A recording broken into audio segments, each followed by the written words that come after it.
Welcome back, T.A. Mahoney, Tales from the Dark Side. I've got another one with me.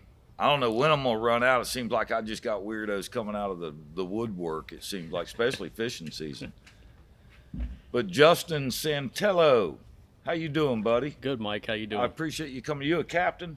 I am a captain, You yeah. are a captain. We're going to get into that a little bit and what's brought you to where you're on the show today. Awesome. You've been a customer. I'm about to be a customer of yours, I think, and tried to put something together and just kind of want to introduce you to the people out there. Give us some history about Justin. Where are you from? Yeah, I appreciate that, Mike. So I'm originally from the Northeast, up in Philadelphia, outside of Philadelphia, and then spent most of my summers down in Cape May, New Jersey, fishing out of Breezy Lee Marina. All your life? With or my father. From when to when? Give us an idea. Probably from when I was 4 years old until I was 18. And what kind of what fish did you target there? Stripers, striped bass in the wintertime. We fished for flounder, fluke, weekies, blues, mahi, basically anything that was biting. Live bait, dead bait? Live bait, dead bait. We did a lot of bunker chunking, if you've ever done that. Menhaden. Right. A lot of shad up there. A lot of shad, yep. Big stripers in the rips, Cape May rips and stuff. So. And y'all were in a big boat or just average size walk arounds up there, so 24 to 28 foot walk around cutties, right. Typically. And back then, that's probably some of the biggest boats made, huh? Yeah, so Grady White, big brand up there, right. Parker, those type of boats. In the Northeast, when you're fishing for stripers in the middle of winter, it's 30 degrees, 20 degrees. You got ice on the deck. That's why I decided I'm going to start hunting. Yeah. The winter months gets brutal on that water. I've done it. We've all done it, but it's fun when you catch the fish, and it seems like some of the best days are some of the roughest days. Yeah, that's true. Especially wintertime. That's true. Up there in the wintertime, too, one thing that's unique about that fishery is a lot of times you use pencil eels to fish, and they're these long eels, and they're super cold because it's cold out, right? And they're slow in the bucket, but as soon as you grab them, they want to knot themselves up on your hand. Will they bite you? They won't bite you, but they make knots. And then when you get the hook in them and you go to put them down to get them out in the rip, they'll be all knotted up on the hook. So instead of having this nice long eel for the striper to eat, you've got a knotted up ball of eel. And that's what you throw out. You just kind of straighten them out and just throw them out. Yeah. Put a weight on his tail, maybe a little sabiki lead may work, huh? Maybe. Never tried that, but it was interesting as a kid to hook up pencil eels. What brought you down here? When I left Penn State, I was up at Penn State College, Pennsylvania. I always wanted to live in Florida. I had grandparents who are down here in the villages, and anytime we'd come down to visit, I loved being down here and knew that it was where I wanted to be. So I heard about some crazy stuff up there. Yeah, some crazy loofah sponges on golf carts and stuff. Wow. I don't know. But got a taste of it when you were young, then coming down and seeing them. And did y'all fish down here? We did fish a couple times. We booked some local guides out of Tampa, did some sheep's head fishing and inshore stuff in Tampa Bay and up towards Tarpon Springs. And when I would come down with my mom and dad, I really knew that this is where I needed to be, wanted to be. Paradise from the Northeast up there. I mean, as far as the scenery and stuff and the cold. Yeah. I've shoveled enough driveways and a snowblower and all that stuff. I don't ever want to go back and deal with that. I'll go up and play in the snow and go snowboarding or something, but when hunting, I hunted in central Pennsylvania for a number of years for whitetails, and I do miss that side of things. Hunting in Florida's it's definitely different. Oh, you got to bring Thermacell in the middle of the winter, right?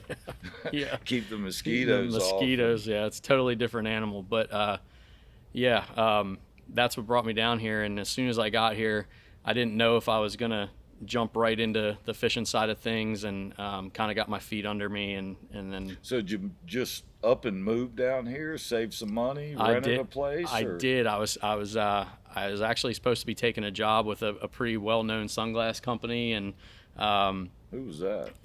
It was Oakley Sunglass Company. Right. And so you had some kind of lead there. I had a job lead, and then when I got here, they eliminated the position. So I was moved down here and had an apartment and everything, and had to really start off from square one. So it's pretty tough getting my feet under me, but when I finally did, it kind of took off, and things are No, going that's good. great. Things happen for a reason, right? I was thinking to myself, you were talking about the Northeast up there and how cold it is and the shock from what you had to coming down here thinking it was paradise. Well, I kind of did the opposite.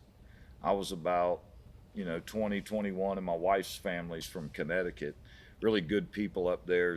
I mean, I love the area. Great. You get all four seasons and all the special stuff that the girls like. But, me, I went up there from here and I'd fished all my life and I was 20. So it was kind of a shocker to go up there and look at my choices of what we could catch. But, a fisherman and somebody who has a passion for it, it really doesn't matter. Right.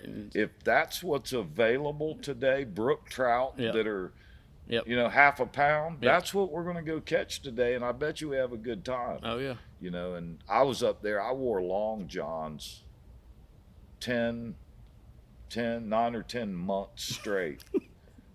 When I went up there. I know it. I just couldn't believe. I asked him, I remember I had a Camaro when I was up there about 20 years old, and I asked, some of the relatives around there, I'm like, so when it snows, do they come in and plow everything? I'd never even seen snow. Yeah. I mean, we had some, I think, in 76, and it was like a dusting. Yep. In Brandon there where I grew up, and that was really about all I'd ever seen. So I'm up there and I'm asking these questions like, oh yeah, everybody plows. So we rented this place, and me and my wife, and I asked them, do y'all plow it? And they said, yeah, we plow it. As soon as it snows, we come over and plow it. Great.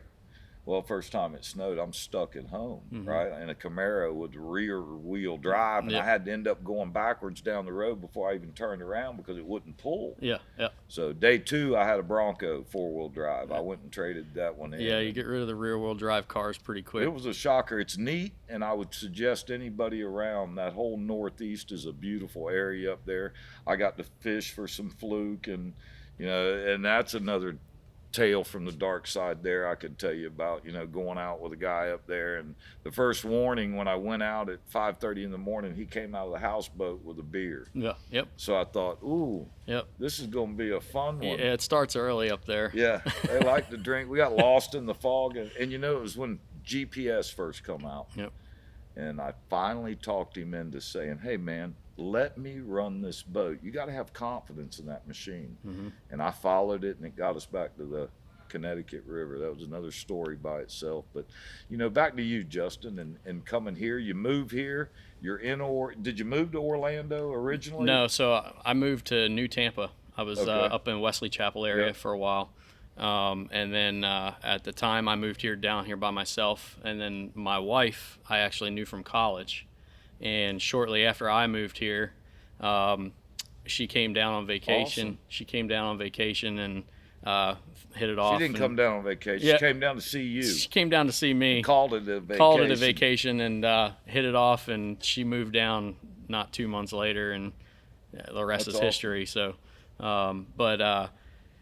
moved to New Tampa, and then I started out in the motorcycle industry because that's what I was doing when I was at Penn State. I was selling Ducatis up there, and totally nothing related to fishing, obviously, in the center of Pennsylvania. Right. Well, the guy that loves to fish is kind of tough on you. Yeah, saltwater fish, that is. I mean, you could freshwater, but I never really got into freshwater fishing. But then when I got here and got up on my feet and in the motorcycle business, I started taking charters again and started meeting people in the community here and all the different fishing forums and all that stuff, and got out of that side of things and into the guiding and working as a mate and stuff like that. So what kind of fishing have you done since you've been here? What would you say, what's your specialty? So specialty for me, coming from the Northeast with the bigger fish, canyons and stuff like that, specialty would be big game fishing.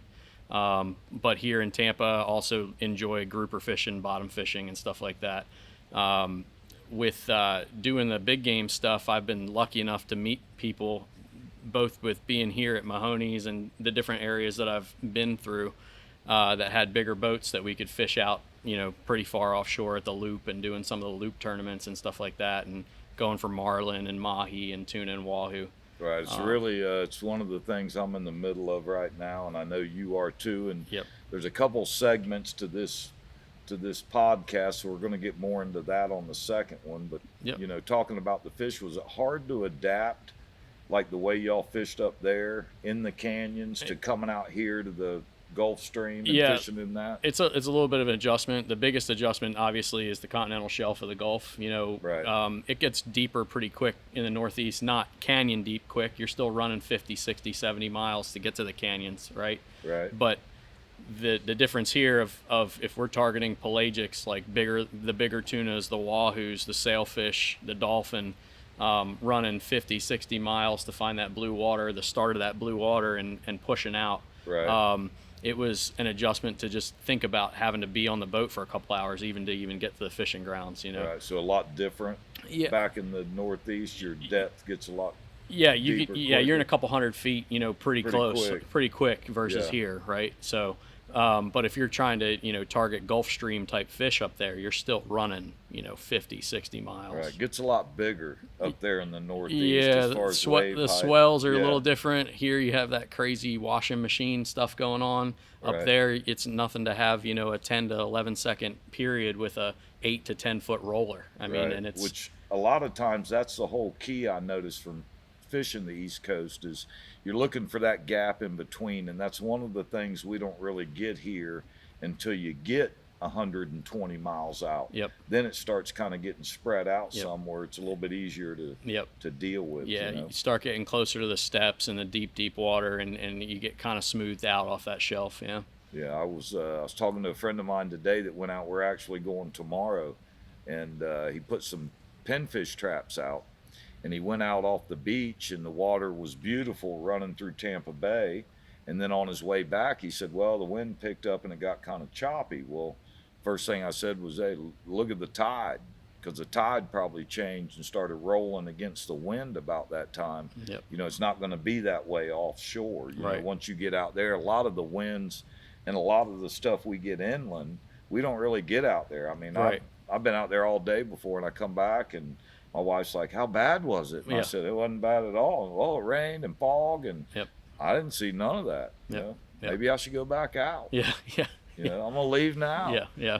I've had that happen a couple of times too, where we'll be, 50, 60, 80 miles offshore, and we get inside 20 miles, and it's nasty. Yeah, I mean, chops up Oh, bad. yeah. It's You that coming in water. Johns Pass or down there by Fort DeSoto, and it's just gnarly coming in the cut. So. Yeah, those passes when they neck down and that water's rolling, if it goes against the tide, you know. And I'll tell you, some of the water in the bay, in Tampa Bay, like the Hillsborough River, Pendola Point, that area right there, when that water gets rolling out and you get a south wind, it doesn't matter how big. I mean, you're be in a tugboat. You're in it. Right, but, you're in it. Yeah. I mean, other than that, it's going to get chopped up. So sometimes it's nice getting out there, and I know you could say the same thing. We've run out there before, and the first 10 miles is tough. Yep. I mean, it's pounding, and then all of a sudden it gets deep, and they get spread apart. A lot more manageable, or a lot nicer running the boat. Having a good day after that, yeah. Mm-hmm. So you're here now. Who you work for now? I work for the Mouse. I work for Disney. Yeah. Awesome. Yep. Great company. When I first saw you on the internet and we started communicating back and forth, social media, that kind of thing, I go, man, he works at Disney. I wonder if I could get on the property and go hunting. Yeah. They got some of There's the some biggest big deer, in Disney. There are some big deer. Just tell me where the cameras are and easy access in and out. But then I realized, he probably ain't going to do that for me. He'd have to jeopardize his job. Yeah, I don't even get to be enjoying that side of the wildlife there, but I do get to see him coming in, and there's some big bucks. You work over there at night, don't you? Nighttime, yeah. Yeah. Mm-hmm. So you get to see. I get them as as I'm coming in. That sun's going down, and those bucks are out, and there's some big deer in there. I got a question for you. If somebody happened to make the wrong turn in the evening and was driving towards there, do they patrol that road pretty good? Oh yeah.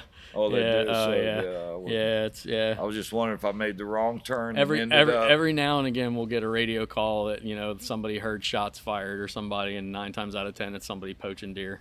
Yeah. So yeah, it's pretty incredible with how much land they have and the conservation effort that they have up there. They have a huge herd of Florida deer that are probably some of the biggest Florida deer you've ever seen.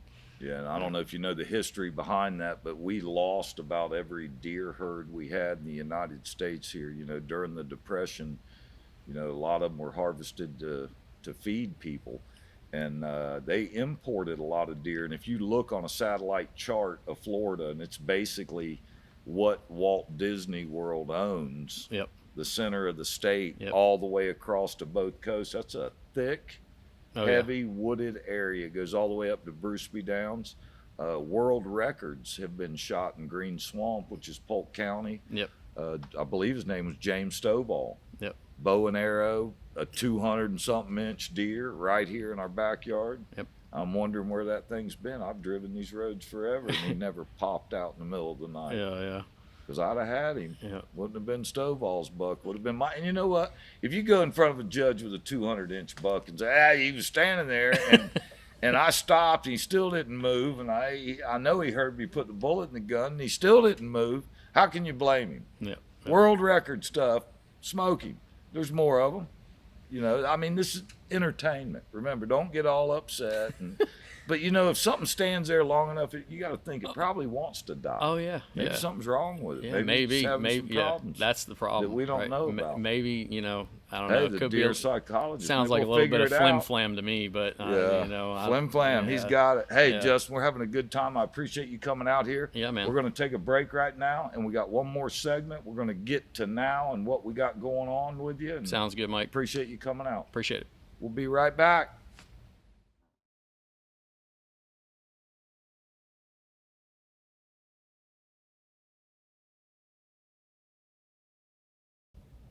We're back. T.A. Mahoney, Tales from the Dark Side. Got my weirdo buddy with me today. College educated. We talked to him earlier. Smart guy. Moved down to Florida. What made you get in the fishing business? What would possess you to think that that's the home run?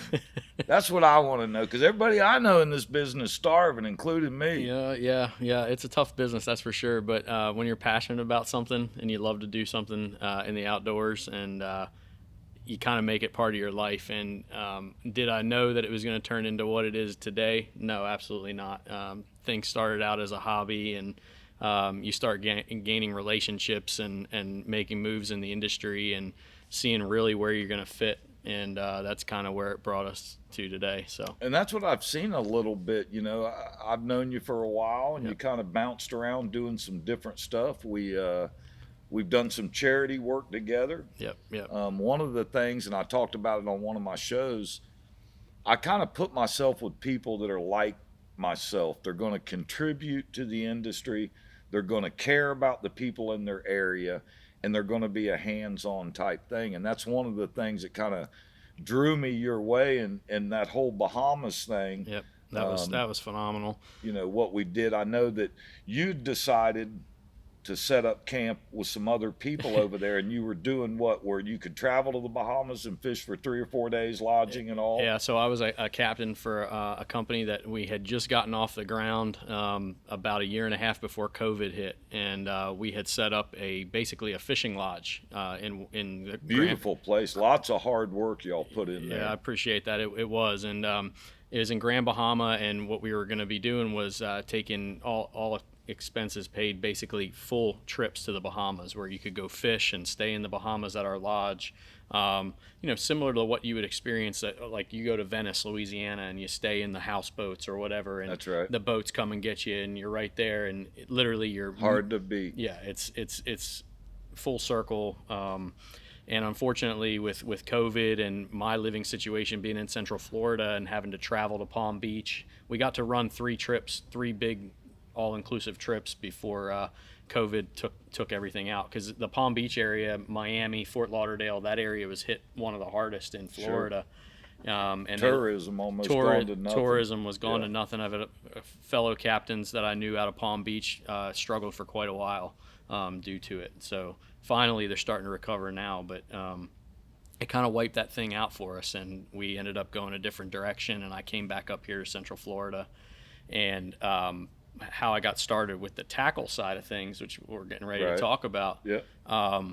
I had friends in the industry, both charter captains, mates, as well as tournament guys that I fished kingfish tournaments with and East Coast tournaments with, that were familiar with the tackle that we would fish with on the charters. Right. And they said, hey, you make some nice stuff. we're having a hard time getting tackle down here with the stores being closed or supplies being low. Or, you know, one day a store would be open and then the staff would get COVID. They'd have to shut down for weeks, right? So I started making tackle and supplying it to charter captains in Palm Beach, in Islamorada, in Key West, and it just blossomed from there, and it's blown into what it is today. So. Well, and really a good product. One thing I've seen from the outside is, you know, as a fisherman, we all feel like I can tie a knot better than you can tie a knot. You know what I mean? Yep. Oh, yeah. And I've been there. I've done that. I like rigging my own stuff. Yep, that's true. Because you only have one person to blame. Right. One of the things, so getting into a fisherman and breaking through to that is a huge accomplishment.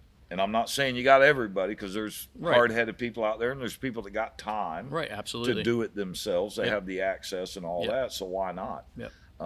And that's really not what you're looking for anyway. What you're looking for is a guy who doesn't have the time, wants to buy a quality product, and that's the guy you're going with. And I've noticed, you know, over that year and a half time, where you see, you know, it's like people that rig boats. It's funny to me when I look on social media and you got all these people that, you know, they're 30 years old and they've been doing it for 25 years. Right. And it kind of blows you away that and then 2 weeks later, they're nowhere to be found. Right. You know, and businesses pop up and down. And when you know something's working for somebody is when customers are responding. You know, it's like with the boat rigging and the stuff we do at Mahoney's. You'll never see me on a site talking bad about another company. I can do it better. I'm the best there's ever been. Right. I mean, if you think that way, you're really losing in my eyes. Absolutely. You have never put yourself, even, I remember I was talking to you, it's probably less than a week ago, and you had one of your lures that you were showing in a video. Yep. And I threw a negative comment. You know, and to me it was not negative in a bad way. It was just letting you know what I prefer. So I tell him that I don't like the tails hitting the hook. Right. And what was your response? My response to that was I like to rig them that way for IGFA regulation, so that when they leave the shop, they go out the way that it would need to be for a world record. And I put it in your hands to trim the skirts the way you like them, so that you could. Right. But the main thing he said is he made it IGFA approved. Yep. And I thought to myself, well, you know what? I don't always fish IGFA approved. I'm thinking, and I'm starting to, it's not illegal. Right. But there's certain standards. Right. There's things about touching the rod. Some tournaments we can pass rods off. Mm-hmm. Some tournaments off limits. Right. You cover both. You don't like it, trim it. Yep. It's real simple. And it was something that was a good response. And I appreciate comments like that too, Mike, because not everybody knows about IGFA or why we use non-stainless hooks on deep drop rigs and non-offset circle hooks on deep drop rigs. Well, I want stainless hooks. Well, I don't make them that way because FWC says you can't fish them that way here in Florida. Right. So across the board, I do it so that they're not legit. Stainless. That way you don't run into a problem when you get a product that I sold you and you get pulled over by FWC and they say these are stainless hooks. Right. Or lose a tournament because it wasn't made a certain way. And they're going to, of course, everybody's nowadays the blame game, right? It's somebody else's fault. But one thing that's impressed me is I've seen a lot of positive responses about the rigs you make. Now, you make from the big marlin lures all the way down to a dolphin style lure. Right. So Dragon's Breath Offshore, which is the lure company that we have in front of us here, the lure manufacturers, Craig, he's my partner. You may have seen him as well on my fishing team. Right. He pours the lures, and then I do all the terminal tackle for his lures. So we work in conjunction with each other on the lures, with as far as the design goes, and what lures we want in the lineup, and then I'll do the terminal gear, and Craig will pour the lures. So really neat stuff he's coming up with here. Yeah. And I know the marlin fishermen, every one of them has their own special little lures, special colors. Yep. I was down in St. Thomas one time fishing in that area, and every one of the names of them was some kind of NASCAR name. Yeah, yeah. Because they were all into NASCAR. Yep, So yep. when they would say on that, maybe it was a certain driver, Yep. whoever it was, they would call them out. Now, can you buy these with and without hook sets? Yes, you can, Mike. So just like you can everything Yep, else. Yep. If you want to rig your own hook sets, a lot of the tournament teams will like to rig their own hook sets with their specific length leaders and stuff like that. Then yeah, absolutely, you could buy them unrigged. And how do people see this product? Give your website out. Website would be www.lstackle.com. So LS for line-sided-tackle.com. And also, you're on social media. How do they follow you there? Same way? thing, line-sided online tackle shop on Facebook. That's awesome. And you do from marlin lures down to dolphin. I know we got the Keys coming up here. Yep. I'm planning on, and one of the things we do here, we were talking about it before, and it's kind of a close-knit community here in the West Coast, and as you know, we don't do a ton of marlin stuff. Right. There's some really good people around here. I'm jam-up buddies with the guys. A lot of this tackle originally comes from, whether it's hooks or line. Right. And Kevin over at Fisherman's Ideal Supply, great people. Yep. He's in the know about it. Yep. I would say he could tell you as much as anybody else about what's going on out there in the blue water. Yep. You get I know Kevin and all those guys real well too. Yeah. And we do get some guys going out to the loop and steps fishing the bigger stuff. Our small stuff is good for even inside of the Whistler and all that stuff. You catch kingfish on them. Yep. Blackfin tunas, bonitas.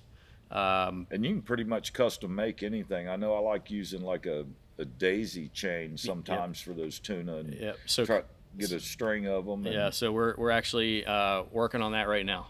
Those small lures that you see, I don't have one up here just because it'd be hard to see with the gator assortment you have on the front of me here. But the small ones, we're going to be making a daisy chain and a teaser out of them. And we're probably at least, I'd say, about 30 days out to getting something set up in here, somewhere around that point. So if y'all are heading down to the Keys late season, you're going to do I know I'm fishing the Loop tournament out here off this coast. I know they're fishing the Key West Marlin tournament down there. Yep. The boat I was on, I won't be down there for that, but I'll be up here for this one, and I'm sure, I know you'd hooked up a buddy of mine, and we're going to look at how they go, and I'm sure it'll be good. One thing you always worry about is hearing something that the owner's telling you is jam up and the best ever made, right? Right. Which you've never really said that, and your posts are very humble. You make an excellent product, and you got a lot of good responses out of it. Yeah. You I appreciate that. Yeah, I have a lot of customers. I wake up in the morning and I'll open my phone, and it's pretty cool when you see your product with fish all over the world. It's working. As far as we have marlin lures in the Mariana Trench, all the way to Costa Rica to Africa. They're all over the world. That's awesome. And we've in had a short time. Yeah, too, it's blown up. Dragon's Breath as well as the line-sided line of things have just blown up substantially. Yeah, it's done well, and you put your heart into it. You stand behind your product. You can see that the customers that are using your product, they're happy with it. It's amazing to me that fishing has been around for so long, and West Central Florida's got so much to offer to the fishing world. To actually think of something, create it, and be successful with it is really saying a lot over on this side. You know? Right. It's like I said the same thing to Bull Bay.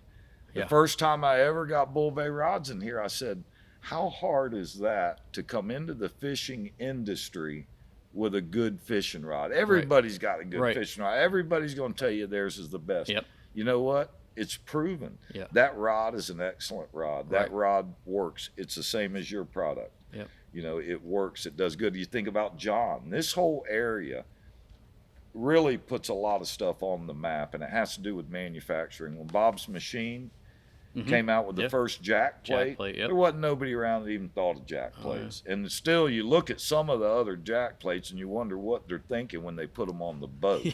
You know what I mean? Because when you got something like Bob's, or you got something like Power Pole right here in the same area, You got yourself in Central Florida. You live in Lakeland now? Lakeland, yep. Yeah, Yeah, great right, place. right Grady there with Judd. Bull Bay's out in Lakeland too. Kelly's shop for the rods and stuff. So Yeah, a lot of these alligators come from Lakeland. Oh, Lakeland, yeah. I got shot at in Lakeland. Yeah, alligator it's a hunting. pretty rough place out there. It's a special place. I'm out in the woods too. I'm on the north side, so we definitely. I used to hunt Green Swamp and Rich Loam. I'm just glad and the all guy that stuff. shooting at us wasn't a very good shot. Yeah. You know, because yeah. he didn't hit us, but it was, yeah, it wasn't good. But I enjoy it. All these big gators, everything. That Polk County's a nice place, and they're straightening up. Cool. Yeah.